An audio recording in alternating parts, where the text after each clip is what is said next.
All right. So, remember I said the Vikings were also attacking other countries. They went into northern France and they attacked, and at the borderline in Paris, they met with the Frank king, and he said, okay guys, you change to Christianity, you change your names, and you follow our customs, and you can stay here.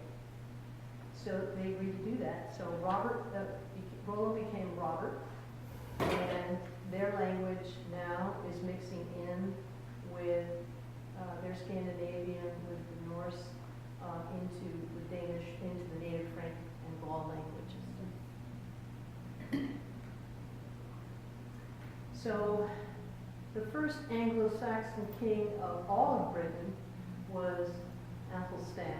He had two ways of saying it, but he was Noble Stone. He was king, and then as he was king of Anglo-Saxons, and then he added into king of England. He was grandson of Alfred the Great. He followed a lot of the same principles that Alfred did. Alfred started the Anglo-Saxon Chronicles, so things were written down. He supported schools. He brought the study of Christianity at a higher level, and had a lot of teaching. He translated a lot of the books that he had collected, and so he was his grandson here did many of the same things, and he was able to get the last Viking kingdom of York, which made him the king of that whole original region in Northumbria. And then when he went up and told the Scottish king to behave himself, the Scottish king was not too pleased, and he got his friends from Ireland, and I'm not sure where Strathclyde is, but I think it's a division lower, closer to the major part of England.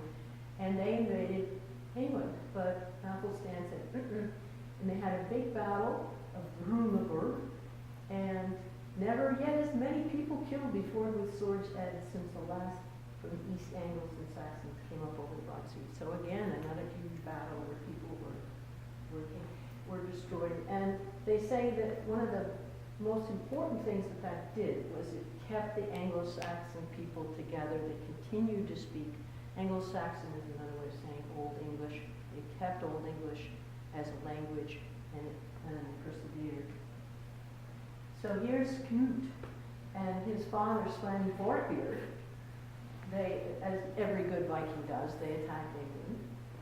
And when he did that, they forced the king Aethelred to leave, to go to Normandy. He was king, but he died. The English nobles brought back their old king. He forced Knut back to Denmark, but not for long. He came back, had a big force, and he defeated Edmund. And King Edmund the Ironside was given the land south of the Thames, and Knut had lands north of the Thames. When Edmund died, it was agreed that it would all go to Knut, which happened. He was a ruler for 19 years. He kept the Vikings, they were already under his rule over across the sea under control. And so England prospered. Things went very well, and that's probably why they called him the Great. Here, he started out rather ruthless. When he and his father were forced to flee, or when he had to flee after his father's death, he mutilated hostages and just was not a very good man. But he was a Christian, and he became more so when he came back into England. And here they joked about it. They said he must have been showing how stupid he was. But no, what he was trying to do is he was ordering the waves to stop. And by ordering the waves to stop, and they didn't, he was trying to impress on his people that there are things greater than human beings and rulers, and trying to impress, I think, upon them the respect for religion and an interesting dialogue. Here's our famous Battle of Hastings. So when King Edward was one of the successors, he dies, but he was a very pious man. He never married, he never had any children. He had visited the bastard you don't have to use that word, but the bastard of Normandy, who was William, and apparently after some persuasion that wasn't necessarily easy, he says, okay, I'm leaving you England when I die. So William claims succession. He gets 1,000 votes ready. Harold, who was elected by the court nobles around Edward when he died, he comes rushing and he's waiting on the Sussex coast, waiting for them to come and conquer. Unfortunately for him, good old people up north in Norway have Harold's brother and brothers, Harold and Hastig, who want to rule. So they come in, and this Harold has to go marching up, and he defeats them at Stamford Bridge. Both his two brothers were killed there, which he probably didn't cry about. But while he's up there, William gets the weather changes, so he can sail across the channel, and he lands and doesn't have to fight for it, and makes a fortification, then moves up to Hastings and starts destroying people in the countryside. So William was the conqueror, and he was crowned on Christmas Day. It took 10 years for the native people there to give in to him. He went back and forth. He often appointed one of his sons to be the governor while he was out of the country. And this is where you see a huge amount of changes in the Old English. It's moving now into Middle English. We're seeing changes in the phonology, the grammar, the semantics, vocabulary, and this is all coming from the French and Latin influences, and this is where 1066 is basically where Middle English is denoted. William was a smart guy. He got rid of all the existing Briton nobles. He took over their lands. He rewarded all his people. He brought in new priests and bishops. He made Norman French the official language, and basically the Anglo-Saxons were impoverished and down at the peasant level. The good news was that the common people spoke Old English into Middle English as it evolved, and there were so that language remained. When the northern areas up in Northumbria and whatever were resisting and hoping that one of the Wessex heirs, Edgar Atheling, would be able to become king again, William gathered his armies, he marched north, he bribes the Danes to go home. And they took it. They liked home, remember. So they left, and on his way back, he's basically laying waste to everything. He's killing the people he can. He's destroying their fields, their farms, their equipment, and he poisons their soils. And thousands of people died as a result of that because they starved to death. So again, we see that the Anglo-Saxons had only a small percentage of England under their control, but what they did control was the language, for the most part. So William the Conqueror, he builds castles, and this is the Tower of London, and the lighter imported pale stone is how it got to become the White Tower. He creates a list that stays in the historical records that he's taken inventory of the country. He wants to know who's there, what their names are, what they do. And then he kind of governed from afar, and he dies in a horse accident in 1087. So you can kind of see when the French, by 1204, King Philip he seizes all the Norman estates of the barons that are loyal to King John, and he says, you got to pick one, me or him. The Black Death hits England, kills so many of the young and old, and people in close quarters like the monasteries. So children in school begin learning English, this Middle English. And because there were so many people killed with the plague, they could use money because they were sought after, and they could use money and not work the lands. And so by the early 16th century, the influence of London, because it was a trading center, makes London the dialect for the whole country. So when we look at the first 1,000 words of English, 83% come into Anglo-Saxon Middle English. Then you move down and you get 34% English, 29% English, 27% English, and then French gets more and more impact, and Latin as it goes. And then after about the 4000s, they kind of level out at the same place.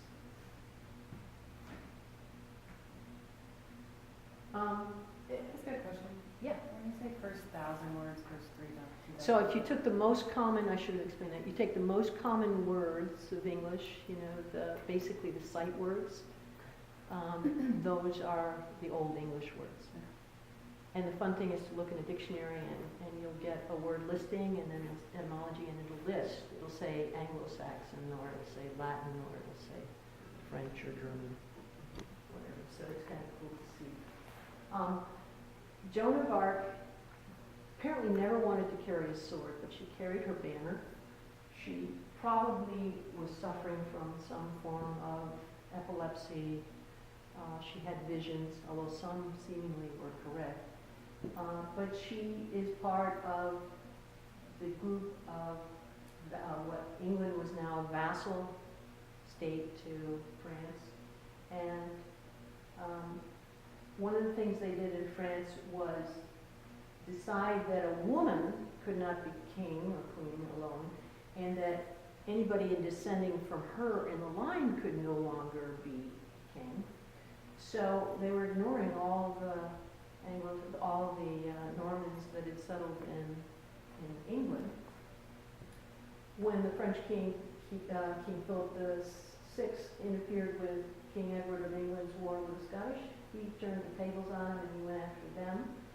And that began the 100 Years' War. And it went back and forth for generations. And by the time it ended, the English had wanted nothing to do with the French. So they strengthened, they used English primarily. It was no longer an official language, and it was no longer used in schools.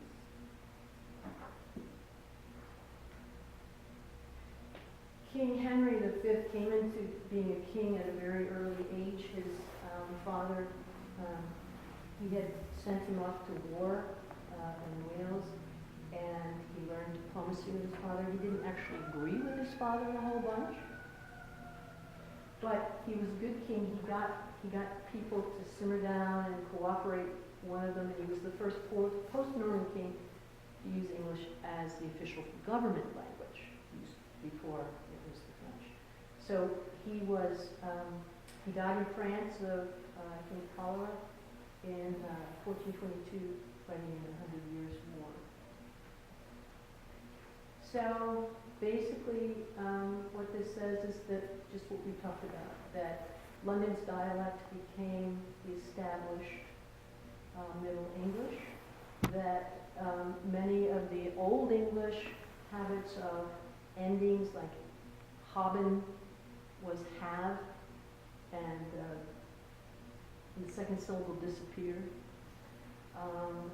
They got rid of the grammatical cases, and they adopted a lot of the Norman French vocabulary in it.